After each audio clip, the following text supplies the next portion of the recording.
Content warning. This podcast discusses topics related to cults, including manipulation, psychological abuse, coercion, exploitation, and other forms of harmful behavior. Listener discretion is advised. Some episodes may contain descriptions of traumatic experiences, violence, sexual abuse, and mental health issues. If you are sensitive to these topics or have a history of trauma, please take care while listening. If you or someone you know is currently in a cult or experiencing abuse, please seek support from someone you trust, a mental health professional, or the authorities.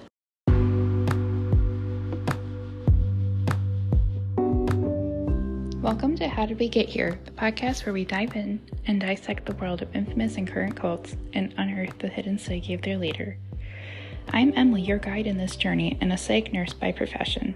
That being said, I am not formally diagnosing anybody with anything on this show.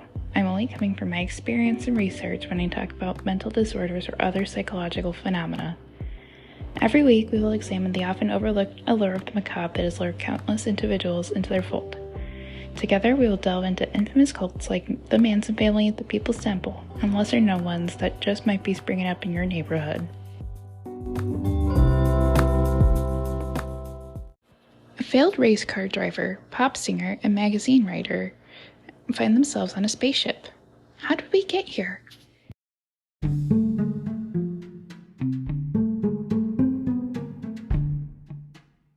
Claude Vorilhon was born in Vichy, France in 1946. His mother, Colette, was only 15 when he was born. His father was a wealthy Jewish man named Marcel. Marcel had been hiding from the Nazis when he met Colette. Marcel was married to another woman, and he left his lover and their child after the war to be with his wife. Claude lived with his aunt when he was young, and then his mother sent him to a Catholic boarding school. Being the son of an unwed mother, young Vorilhon was not baptized. He took communion at Mass, which greatly upset the clergy at the school, because in the Catholic tradition, you are not to take communion if you are not part of the church. When Claude's father died, he dropped out of school and ran away. Claude Vorilhon wished to seek his fortune as a singer. He loved music by the Belgian artist Jacques Brel, so he went out and sang songs in his style. During this time, Vorilhon went by the stage name Claude Seller. Claude Seller met the radio director Lucien Maurice, and his singing career took off for a time. He recorded songs such as Honey and Cinnamon and Excuse Me, Sir, Your Wife is Cheating on Me. Lucien Maurice passed away, which destroyed Vorilhon's singing career. He then tried making a living off his other passion, race cars. He began his own magazine called Autopop. Being a writer allowed him the privilege of testing out race cars. During this time, he met and married a nurse named Marie Paul, and they had 2 children together. The magazine eventually went under as well, leaving Mr. Vorilhon with nothing.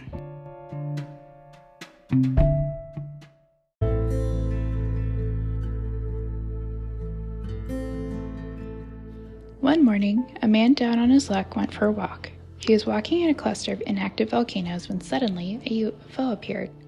A small creature, who looked very human, approached this man and introduced himself.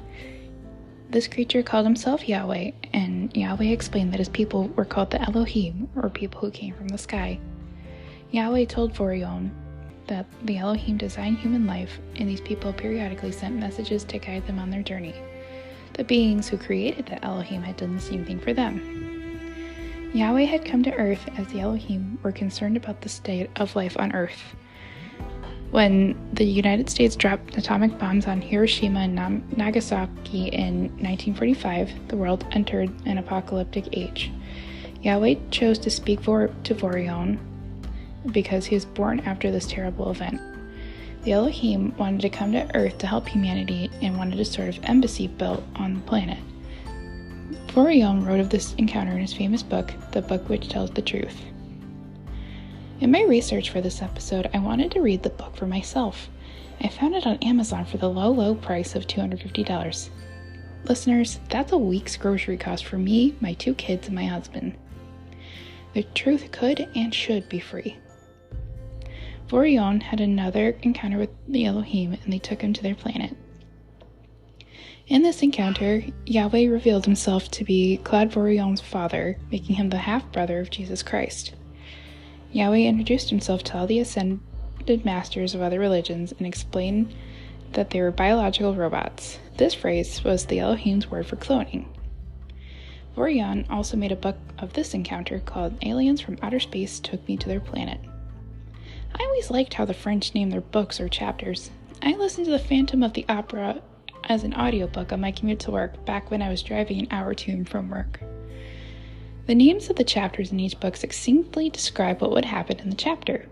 I like that better than the flowery metaphors in Nathaniel Hawthorne and Jane Austen's works. Claude Vorion wrote about being taken to another planet and named his book just that, plain and simple. I love that.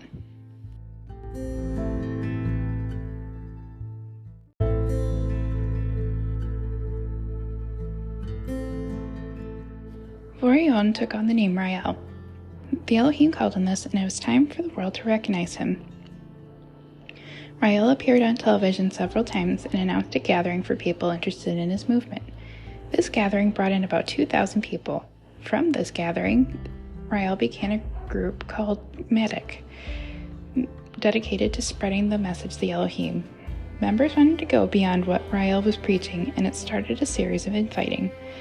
Rael disbanded Matic and began the Raelian movement with established beliefs and practices. He sent his followers to Quebec, where they successfully founded a chapter. This began his campaign of spreading the word of the Elohim.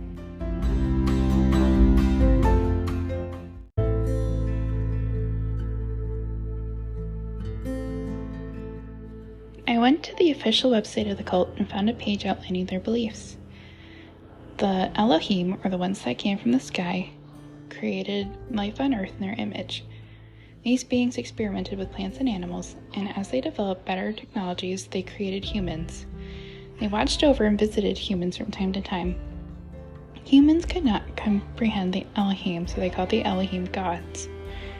The Elohim chose Rael as their final prophet to guide humanity through the age of atomic warfare. They hoped that Rael will bring an era of peace and humanity. In the meantime, believers are to build an embassy where the Elohim can visit. Rael began movements to promote human sexuality. He has a program called Clitor Aid, which is dedicated to helping female circumcision victims have their clitors repaired.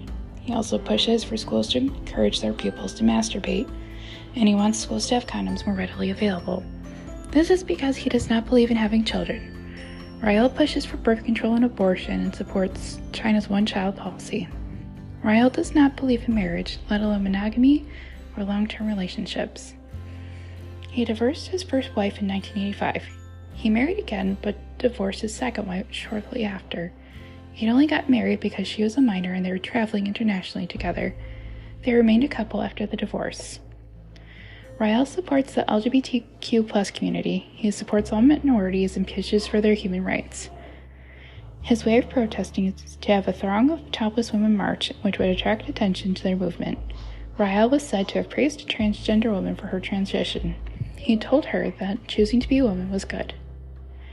His vision for world peace has a few moving parts.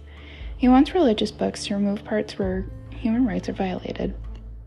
He supports any movement that furthers the rights of minorities.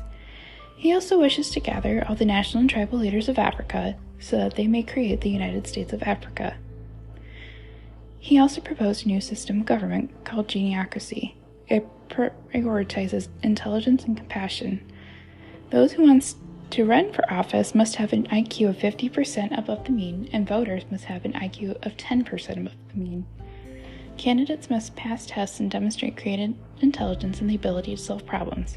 Rael believes this is a better system of government because other politicians focus too much on appealing to the emotions of their constituents and should focus on solving problems.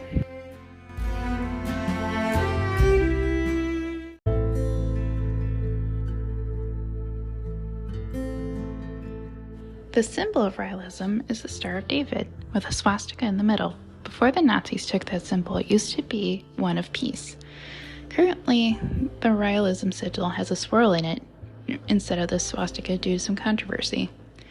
Rael has pushed for education about the sigil's origin, and every year he holds an event called Swastika Rehabilitation Day.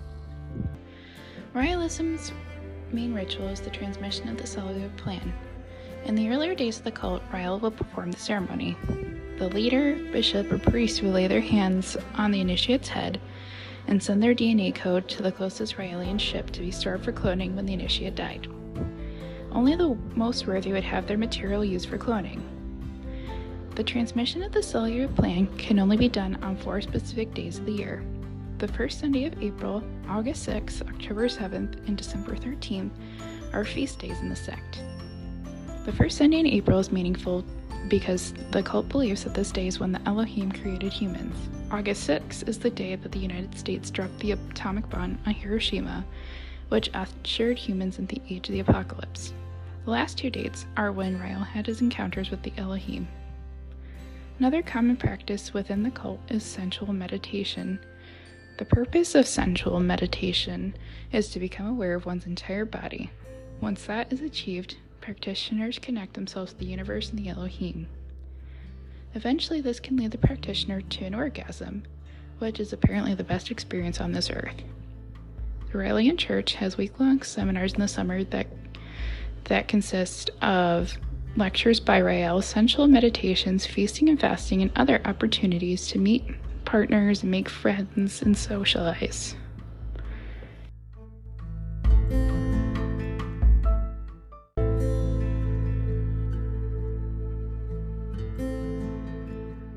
Raelism has been incredibly controversial. Its latest criticism is that the movement is all a joke. It first garnered attention because in the 70s, everyone worldwide was obsessed with space and extraterrestrial life. The book Chariots of the Gods was written in 1968 and introduced the concept of angels and gods being aliens. Bible verses of angels appearing in clouds of light were just aliens approaching in spaceships. Humans in the time of the Bible were not advanced enough to describe these events. Raelism's most controversial aspect is its efforts at cloning. After Dolly the Sheep happened, Rael began a company called Valiant Ventures. Its mission was to mass-produce clones. This venture eventually became Clonaid. Rael appointed Brigitte Boisselier, one of his bishops, to lead Clonaid. In 2002, Boisselier announced that her scientists had successfully cloned a human baby named Eve. Now, everyone ever saw this baby, and people wrote it off as a hoax. Rael and Boisselier met with the US president in 2001 to discuss the ethical implications of cloning. Rael stated that banning cloning was like banning vaccines and other life-saving medical treatments. After the attacks of September 11th, he proposed that people responsible for the attack should be cloned so they can face trial for their actions. Allegations have risen from time to time that this movement abuses women. Rael has a group called the Order of White Angels who are present to escort the Elohim once they arrive on Earth. Within this order, there's a secret group of women who are simply there to please the aliens sexually, and that includes him. Rael's whole family doesn't want to associate with him. Marie Paul wanted to disappear after their divorce. Rael's mother jokes about being impregnated by aliens, but she hides her face in interviews. His own children do not want to associate with him. The Netflix documentary about Rael depicts him appearing on a television show. He is preaching about how his church prioritizes freedom in all ways.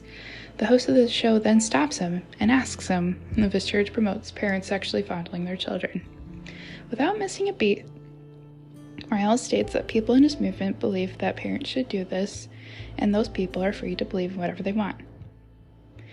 Other controversial criticisms of Raelism is that people have claimed that Raelism is too close to Nazism.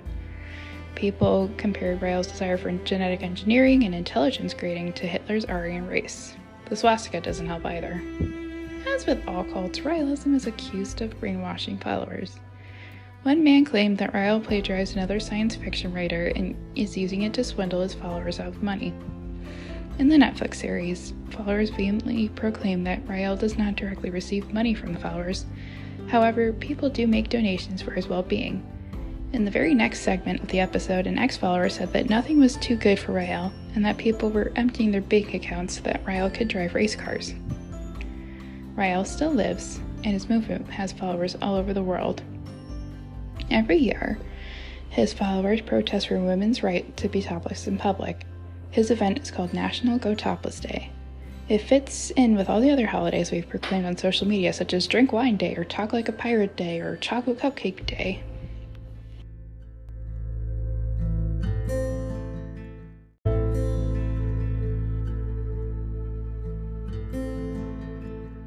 Now that we know the history of Raelism, let's discuss why it becomes so widespread.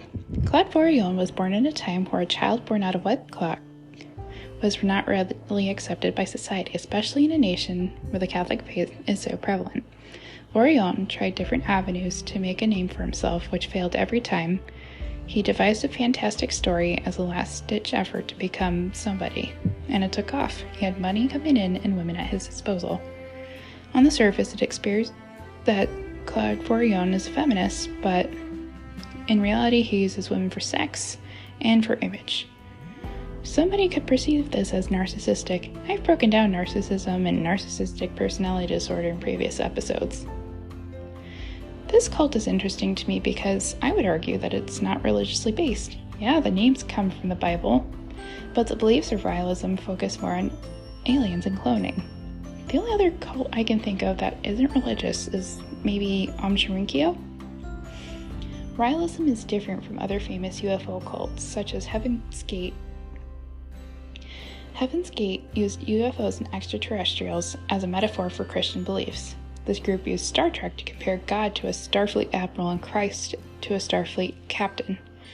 Raelism denies the existence of gods and has a more secular belief system. Heaven's Gate wanted to isolate itself from the world, and its members denied themselves worldly pleasures. Rael's teachings promote freedom and materialistic pleasures. Heaven's Gate members famously committed suicide as a means of exiting their human forms and ascending to the kingdom level above human. When these suicides happened, Rael firmly took a stance against suicide.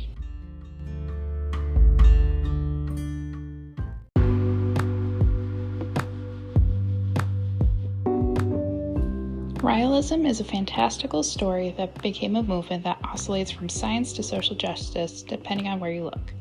It made brilliant people into fanatical followers. I watched the Netflix series and was fascinated by the story of Boisselier. She has 2 PhDs in chemistry. She's a bright and beautiful woman, and somehow she is one of the top leaders of this science fiction cult. Rael announced her as his successor upon his death. It never ceases to amaze me what a charismatic leader can do to people. Thank you for tuning into my podcast. If you like this episode, subscribe to this podcast and follow me at EmiCast1018 on Netflix, Instagram, and TikTok. That is EMICAST1018. Message me in my DMs with thoughts, questions, or suggestions for future episodes. Share this podcast with a friend. I release new episodes every Friday. Join me next week as I recount the tale of one of my favorite cults, the Order of the Solar Temple. Till next time, stay aware, stay informed, and stay safe. Thanks.